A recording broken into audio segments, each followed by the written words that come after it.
একটা বাস্তব কথা কি জানেন?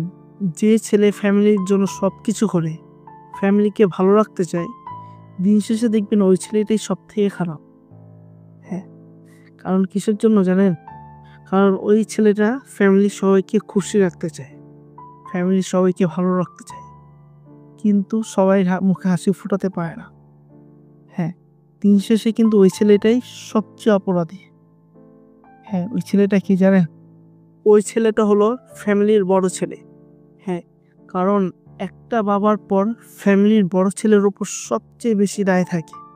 ওই ছেলেটা কিভাবে তার ফ্যামিলিকে খুশি রাখতে পারবে, কিভাবে ভালো রাখতে পারবে, সবকিছু কিন্তু দিন-রাত আপ্রাণ চেষ্টা করেই কিন্তু ফ্যামিলিকে ভালো রাখতে চায়। কিন্তু দিন শেষে কিন্তু ওই ছেলেটা পারে না। কেন পারে না জানেন?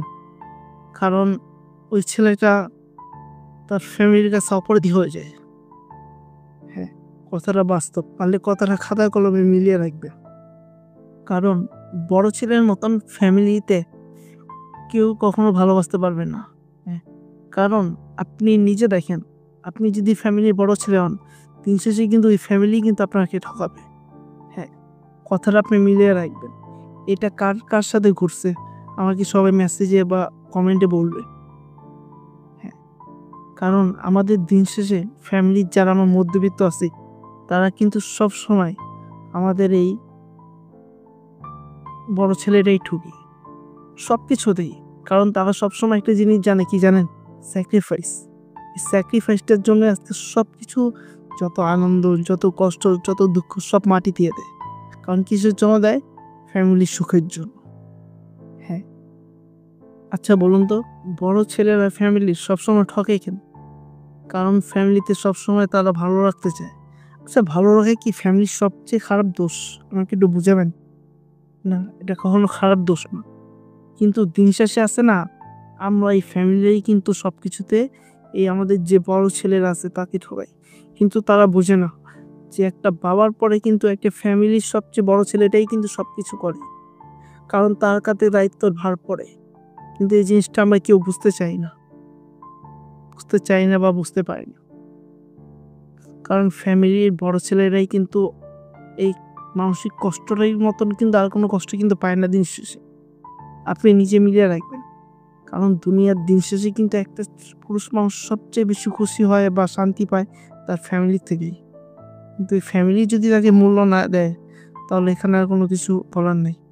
হ্যাঁ, আপনি একটা জিনিস দেখবেন, ফ্যামিলির যত জায়গা জমি ভাগ করা হোক, তো যত বড় আপনার যে কোনো অনুষ্ঠান বা যে কোনো রিজন হোক, কিন্তু বড় ছেলেকেই ডাক দিবে। কিন্তু দিন শেষে সব কিছুতেই এই বড় ছেলেকেই কিন্তু ঠকাবে। বলবো যে, বাদ দে ভাই, এটা তোর ছোট ভাই বা ছোট বোন লাগে, ওর জন্য সব কিছু করে দে, যাতে ওর ভবিষ্যৎটা ভালো হয়। কিন্তু দিন শেষে আপনার জন্য কি রাখছে? আপনার জন্য কিছুই রাখেনি। হ্যাঁ, আপনার জন্য কিছুই রাখেনি। হ্যাঁ, দিন শেষে তার যে মধ্যবিত্ত ফ্যামিলির যে বড় ছেলেগুলোই আছে বা যে কোনো ফ্যামিলির যে বড় ছেলেগুলো আছে, তারা দিন শেষে একটা কথাই বলে যে, হ্যাঁ, আমার ফ্যামিলি ভালো থাকলে মানে আমার দুনিয়া ভালো। এত বড় কথা কয়জন বলতে পারে আপনি বলেন? কেউ বলতে পারবে না। কেউ বলতে পারবে না। কারণ তাদের মতো স্যাক্রিফাইস দুনিয়ার কোনো একটা মানুষ করতে পারবে না। হ্যাঁ, কারণ বড় ভাই থাকা মানে দুনিয়ার সবচেয়ে মাথার উপর বাবার পরে একটা বটগাছ বেঁচে থাকা। হ্যাঁ, বাবার পরে একটা বটগাছ বেঁচে থাকা। কথাটা মনে রাখবেন। পারলে কথাটা খাতায় কলমে মিলিয়ে রাখবেন। বড় ভাই যে কত বড় একটা মাথার ছায়া, কারণ ওই ছেলেটাই জানে।